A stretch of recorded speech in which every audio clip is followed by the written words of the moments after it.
이제 1차 교육 이후에 2차 교육을 시작을 해보겠습니다. 1차 교육을 해봤더니 실시간으로 100% 하는 게 굉장히 불안정하더라고요. 그래서 안정적인 거는 사전 녹화를 조금 해놓고요. 질의응답 정도를 갖다가 실시간으로 진행을 하려고 합니다.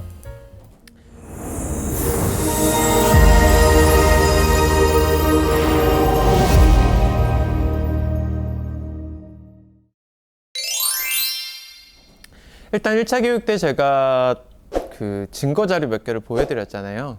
아이들이 수학을 굉장히 잘 못하고 있다라는 증거 자료요. 근데 전반적으로 수학을 못하고 있거나 아니면 뭐 사교육이나 공교육에서 수학을 못 가르치고 있다거나 이런 얘기는 전혀 아닙니다. 그러니까 제가 포커스로 말하는 건 고등수학 얘기를 드린 겁니다. 수학으로 대학을 잘 보내려고 하면요, 실질적으로 3년 갖고는 택도 없다라고 생각을 하시면 될 것 같고요. 내신과 수능 두 마리 토끼를 다 잡으려고 하면 굉장히 체계적인 선행이 필요한 게 맞습니다. 근데 문제는 왜 아이들이 분명히 서는 속도도 빨라지고 선행하는 기간도 앞당겨졌는데 체계적인 선행이 왜 안 되는 거냐? 실질적으로는 그걸 가르칠 수 있는 컨텐츠가 없기 때문입니다. 그래서 유의미한 학습을 해야 된다는 것들의 맨 앞에 쓰셔야 됩니다. 왜 이게 중요하냐? 실제 교육의 흐름이 바뀌고 있습니다. 대치동 3년 전부터 어떤 현상들이 계속 생기고 있냐면요, 분명히 고등과정을 기준으로 수업들을 다 해요. 중학교나 초등학교 과정 자체를 아예 개설하지 않습니다. 그런데 고등학생은 하나도 없어요. 자, 그럼 이런 현상들은 왜 생긴 거냐? 공부 잘하는 아이들이 수학 공부로 대표됐던 내용이 뭐였죠? 사고력이나 경시였죠. 초중 때 사고력 경시를 탄탄하게 유명 학원에서 다져온 아이들이 실제 고등학생이 돼서 내신 등급과 수능 등급을 까봤는데, 근데 생각보다 수능 등급이 또는 내신 등급이 잘 안 나왔다는 게 문제인 거죠. 자녀들이 초중생이라고 하면 이러이러한 부분들에 대한 다른 얘기들을 하기 시작하겠죠. 그 흐름이 가장 빠른 게 아마 대치동일 거고요. 그래서 대치동은 3년 전부터 경시가 죽기 시작을 했습니다. 자, 그럼 이제 제가 드릴 얘기는 굉장히 심플합니다. 분명히 교육 흐름이 바뀔 때는요, 어떻게 보면 원장님들한테, 특히 중소형 학원 원장님들한테 굉장히 큰 기회입니다. 내가 교육 흐름의 맨 앞에 서서 가장 전문가가 돼서 가장 먼저 아이들과 어머님들을 바꿔낼 수 있는 기회가 온 거죠. 그래서 가장 중요한 건 1번, 일단 우리가 전문가라는 걸 알려야 된다는 겁니다. 다른 꼭지는 몰라도 기본적으로 지금 이 고등수학의 흐름에서 초중 아이들이 할 수 있는 컨텐츠를 제공을 하고 유의미하게 성적을 만드는 일에 대해서는요, 최고 전문가라고 자부를 하시고요, 실제 그거에 대한 지식을 정확하게 습득을 하고 안내를 하셔야 됩니다. 그걸 저랑 원장님이 같이 했으면 좋겠다라는 게 제 마음입니다. 제가 일산에서 교습소를 운영을 하려고 하시는 어떤 지인분의 요청으로 일단 스타트하는 모객 활동을 좀 도움을 줄 수 없겠냐라고 하시더라고요. 근데 교습소를 스타트한다라는 건 사항들 다 아시겠지만 충분하게 광고를 할 만한 여윳돈이 없다는 얘기랑 같잖아요. 그 금액으로 할 수 있는 거는 맘카페에 홍보글을 올리는 정도가 다였죠. 그래서 거기다가 홍보글을 갖다가 올려본 원장님들은 아시겠지만 생각보다 피드백이 좋지 않습니다. 더 안 좋은 건 사실 전단지나 아파트 게시판이 요즘 더 안 좋죠. 오히려 SNS 마케팅이 더 나으니까요.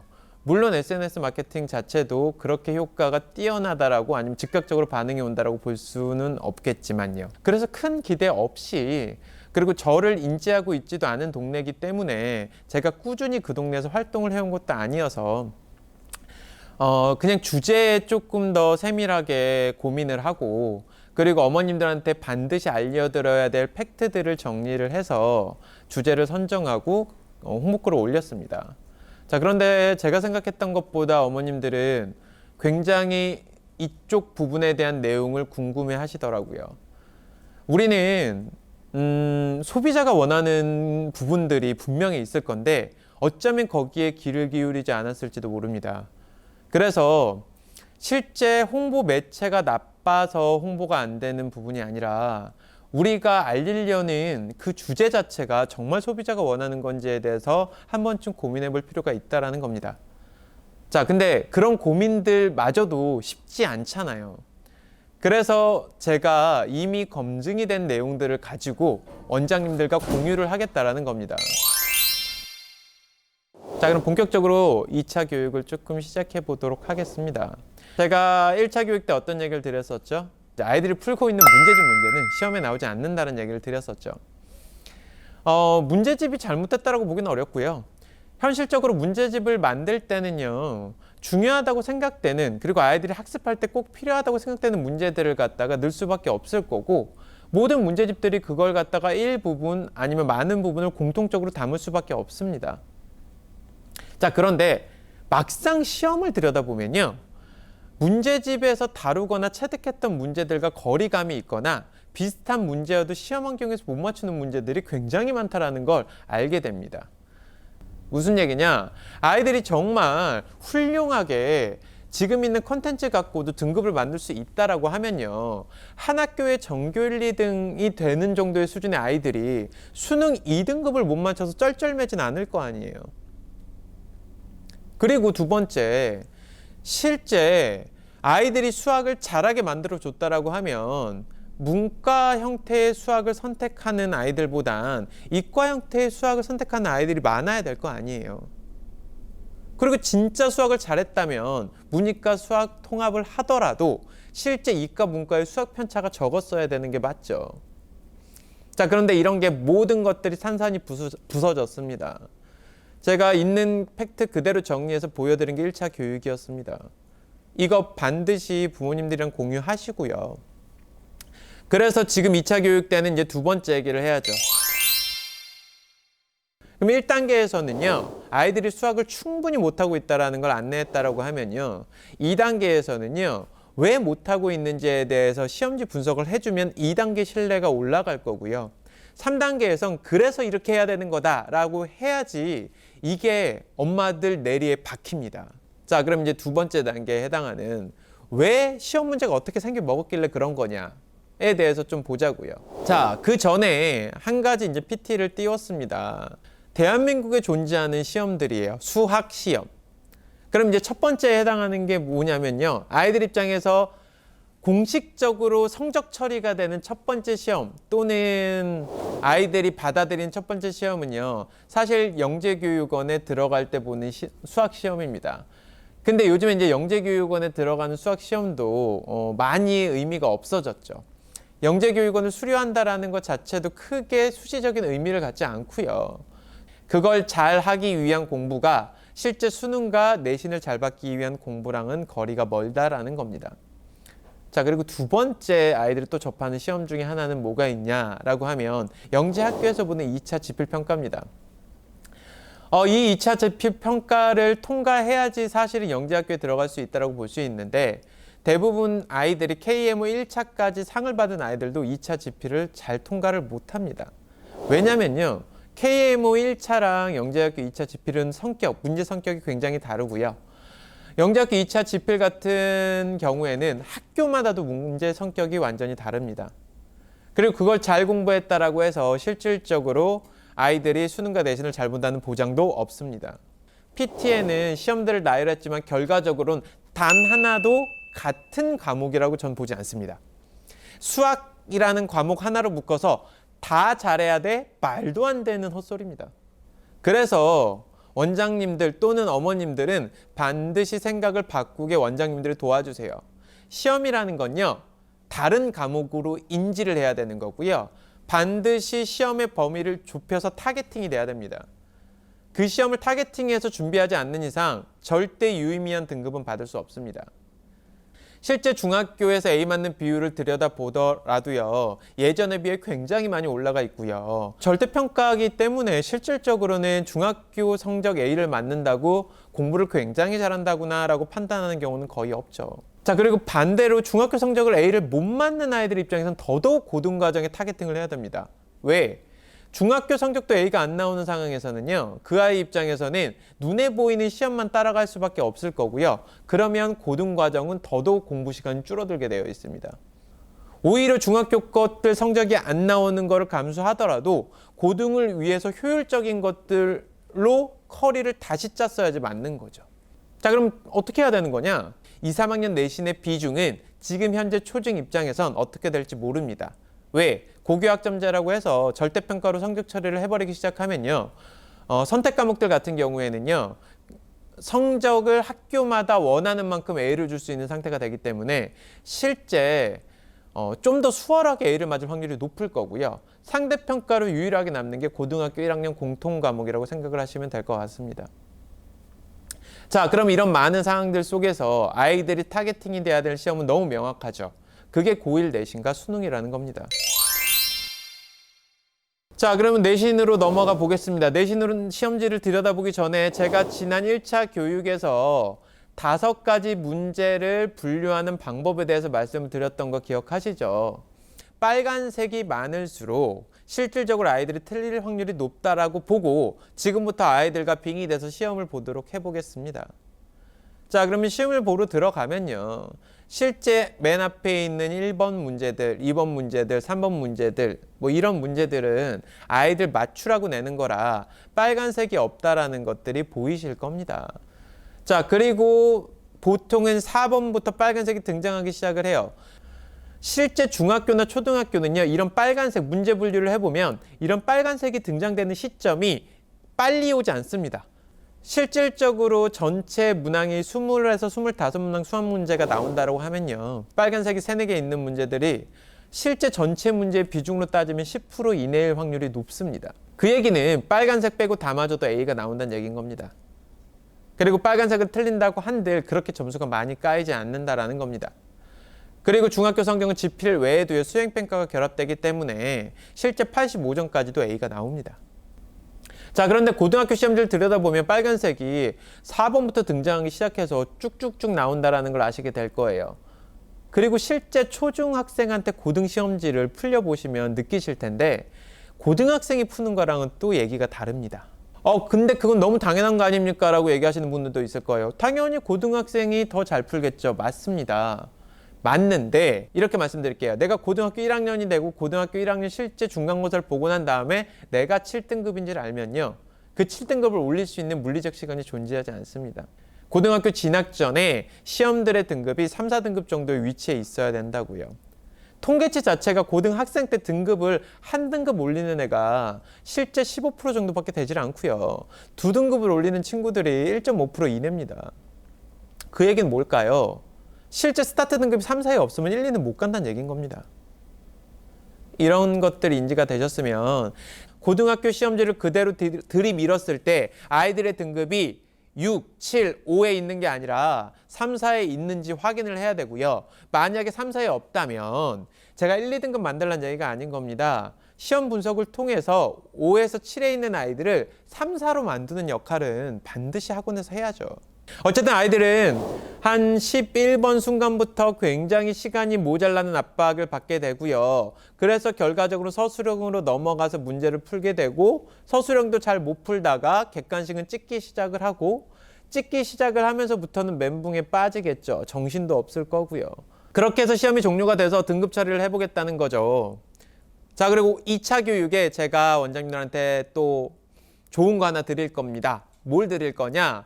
지금 보이는 화면에 PT 화면에 채점을 통해서 성적 처리를 하면 점수는 뭐 배점이 있으니까 아시겠죠. 근데 우리가 기출문제를 가지고 성적 처리를 했을 때 9등급 환산 성적표를 만드는 게 불편합니다. 그리고 그걸 갖다가 매번 아이들한테 테스트를 봤을 때는요. 각 테스트마다 저장이 돼서 변화되는 내용들도 보여줘야 되는데 그러면 그 테스트를 저장해 놓기도 불편하고요. 자, 그래서 제가 만들어 놓은 프로그램 하나를 원장님들이랑 공유할 겁니다. 요거는 사전 녹화니까 제가 라이브 방송에서 일단 공개를 드리고 실시간으로 사용법도 안내를 드릴게요. 그래서 실제 지금 PT에 보이는 9등급 환산 성적표를 환산해서 보여주세요. 이거 보여드리면요. 엄마들 아무 얘기 못합니다. 원장님 학원이 대형 학원을 이길 수 있는 방법이 이거예요. 네가 어디서 탑반이면 뭐합니까? 결과적으로는 등급이 안 나오는데. 그런 것들을 일단 엄마들한테 제시하기 전에 이런 시험지 분석을 통해서 지금 보여드리는 이 PT 화면들에 있는 시험지를 원장님네 지역 시험지로 갈아 끼우세요. 그리고 제가 분류한 대로 분류를 수학 선생님한테 맡기셔서 한번 해보세요. 원장님이 수학 과목을 가르치신다라고 하면 직접 하셔도 됩니다. 시험지 하나 정도만 하세요. 그러시면 충분히 제가 말을 하고 있는 게 무슨 내용인지 인지가 되실 겁니다. 좀 더 욕심 부리고 싶으시면 지역에 5개 정도 학교를 분석하시면 더욱더 좋을 것 같고요. 그러면 충분히 비교해서 풍부한 설명을 하실 수 있을 겁니다. 자, 그렇게 해서 지금 보여드리는 PT에 있는 문제 분류의 빨간색의 개수들도 엄마들한테 보여주시고요. 옆쪽에 제가 아이 이미지에 아이 생각, 아이 말하는 생각들을 문구를 써놨는데 그런 문구들도 원장님 지역 시험지에 맞게끔 바꾸셔서 어머니들 공감대도 이끌어내시고요. 사실 저는 예비 중2, 중3 또는 초등학교 6학년부터 중2 사이에 수상을 한 번 어디서든 배운 아이가 있다라고 하면 그 아이들을 대상으로 먼저 수업을 시작했습니다. 왜? 그래야 극명한 비교가 되죠. 너는 분명히 어디선가 배웠고 나는 네가 배운 걸 다시 가르치는데 네가 어디선가 배운 등급은 2등급이고 나한테 다시 배웠더니 등급이 올라갔다는 걸 극명하게 비교해 줄 수 있잖아요. 그런 걸 보여줘야 바람이 일어납니다. 그런 걸 보여줘야 움직임이 일어나고요. 그 움직이면 굉장히 차원이 다른 움직임이 됩니다. 왜? 본질적으로 성적이 오르지 않으면 그리고 그 성적이 올라가는 방법을 제대로 안내하지 않으면 엄마들은 절대 그 학원에 버티지 않습니다. 그리고 그 학원을 졸업하더라도 잘 다녔다는 얘기를 하지 않습니다. 그리고 우리 아이의 성공이 그 학원의 성공이라고 인지를 하지 않습니다. 그러니까 수시 컨설팅이라는 것들도 사실은요. 그게 왜 강력한 힘을 갖고 있냐면요. 수시 컨설팅을 해서 수시로 대학 간 아이들은요. 실질적으로 그 학원에서 날 대학을 보냈다고 생각합니다. 교과로 대학을 간 아이들 또는 내신으로 대학을 간 아이들 또는 수능으로 대학을 간 아이들 뭐가 됐던지 그런 학습적인 걸로 대학을 간 친구들은 학습적인 학원을 한두 군데 다닌 것도 아니고 여러 과목들이 존재하기 때문에 특정 학원의 특정 과목 때문에 좋은 대학을 갔다라고 인지하기 어렵습니다. 자, 그런데 수시라는 영역은 나한테 수시 컨설팅을 받았다. 여러 군데 수시 컨설팅을 받기 어렵거든요.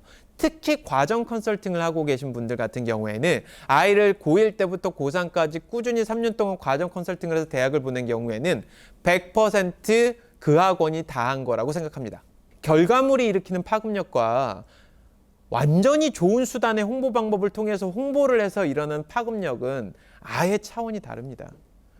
근데 어느 순간부터 홍보를 어떻게 하면 효과적으로 하지? 그리고 아이들 관리를 어떻게 하면 선생님을 조금 써서 하지? 막 이런 쪽에 중심으로 자꾸 뭔가 넘어가는 것 같은데 저는 이건 굉장히 위험한 발상이라고 봅니다.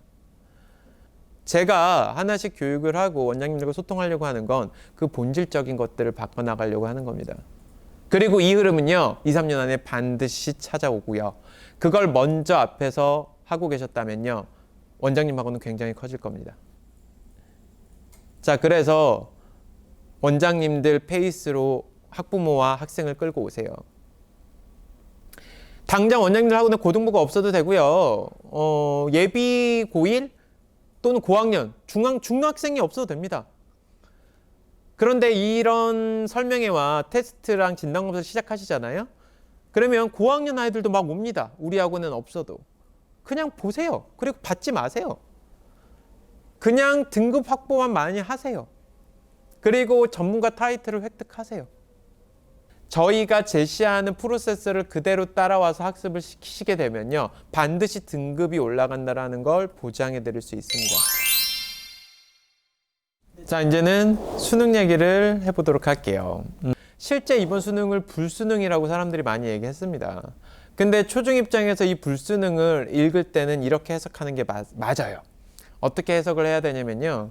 실제 수능 성적을 100점 만점으로 들여다보면요.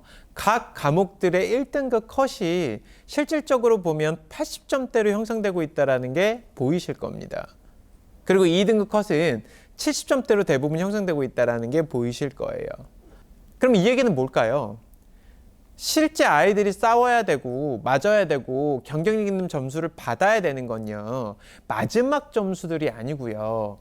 현실적으로는 당연히 맞춰야 되는 것들 또는 준킬러라고 불리는 정답률이 20에서 한 30% 정도 되는 문항들을 시간 안에 잘 풀어내는 능력이 굉장히 중요한데, 희한하게 우리나라 교육은 영재 교육에 초점을 맞춰놓고 킬러 문제를 잘 푸는 아이들을 어릴 때부터 학습을 시켜야 된다는 이상한 생각들을 갖고 있습니다. 그리고 킬러 문제나 경시 문제나 나름 어려운 문제를 잘 풀면 당연히 그 아래 단계에 있는 문제들을 잘 풀 거라는 착각들을 하고 있어요. 절대 아니라는 걸 꼭 학부모님들한테 안내를 해주세요. 실질적으로는요, 수학에서 아이들이 정확하게 해내야 되는 거는 뭐냐라고 하면 킬러가 아닙니다. 지금 띄워드린 PT처럼 킬러 문항이 아니고요, 준킬러나 아니면 일반적으로 아이들이 맞춰야 되는 비킬러 문항들이에요. 다시 말해서 실제 아이들은 마지막 있는 영재 교육에 포커스를 맞추는 게 아니고요, 보통 교육을 잘하는 아이로 만드셔야 된다는 얘기를 드리고 있는 겁니다. 그래서 수능은 그렇게 초중 입장에서 바라봐야 돼요. 그러면 아이들이 고등학교 진학 전에 해야 되는 건 뭐냐? 정답률이 조금 까다로웠던 문제들부터 누구나 다 맞추는 문제들까지 시간 안에 시험 환경에서 정확도를 갖고 풀어낼 수 있는 게 굉장히 중요합니다. 그리고 킬러를 풀 수 있는 문제까지, 시간까지 확보를 해주면 너무나 좋고요. 수능이라는 녀석에서 우리가 지금 바라봐야 될 포커스는 초, 중 때는 적어도 2, 3점짜리 문제들 있죠. 지금 PT에 보여드리는 2, 3점짜리 문제들을 완벽하게 빠르게 푸는 연습이 먼저일 거고요. 그 다음에 4점짜리는 사실 초중 때 연습할 수 있는 문제들이 아니라고 보셔도 됩니다. 그런데 문제는 4점짜리 문제를 다 틀려놓으면요, 실제 4점짜리가 차지하는 비율이 있기 때문에 수능 점수는 곤두박질을 칠 수밖에 없습니다. 자, 그런데 제가 드리고 싶은 얘기는 이건 거예요. 어떤 아이가 초중 때 안정적으로 수능 포커스의 모의고사 같은 경우에는 2, 3점짜리를 잘 맞출 수 있고 내신 등급이 안정적으로 3, 4등급에 있게 만들어줄 수 있다고 하면 이 아이는 압도적으로 유리할 수밖에 없습니다. 사실 내신이냐 수능이냐의 순서를 정하라고 하면요, 내신 등급을 만드는 게 먼저입니다. 내신 등급이 안정적으로 나오는 아이들이 일단은 수상하 내신 등급을 얘기하는 겁니다. 고등학교 1학년 과정 내신 등급을 안정적으로 먼저 만들고요. 그 다음에는 수원수투는 일단 진도부터 먼저 빼는 게 낫고요. 그리고 수원수투 모의고사 등급을 완성하려면, 수원수투는 내신보단 모의고사로 방향성을 잡으시는 게 좀 더 나으세요. 역량 강화에서는요. 그럼 모의고사로 방향성을 잡고 모의고사 등급을 만들고 싶으시면 일단 2, 3점짜리를 굉장히 안정적으로 맞출 수 있게끔 키우는 게 먼저라는 겁니다. 이 순서를 먼저 밟아 나가야 아이들의 점수는 흔들리지 않게 되어 있습니다.